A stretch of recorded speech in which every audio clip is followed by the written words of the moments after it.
నేను పెట్టే కష్టాలను ఇష్టంగా భరించు. నీకు కావాల్సింది నేనిస్తాను. ఇంకా ఎంతలా బాధలు పెడతావు శివయ్యా?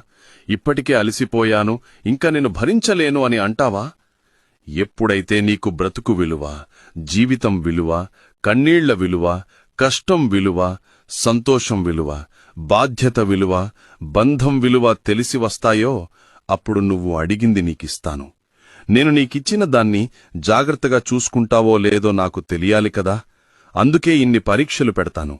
నా ఆజ్ఞ లేనిది చీమైనా కుట్టదని మీకు తెలుసు కదా.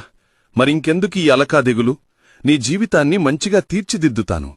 ఎప్పుడైతే నువ్వు అంతా నా తండ్రి శివయ్య చూసుకుంటాడు అని నాపైన నమ్మకం పెట్టుకుంటావో అప్పుడు నీ జీవితం మలుపు తిరగడం నువ్వే గమనిస్తావు. చివరిగా ఒక్క మాట, నేనున్నాను. అన్నీ మర్చిపో. సంతోషంగా ముందడుగు వెయ్యి. అంతా మంచే జరుగుతుంది. తథాస్తు.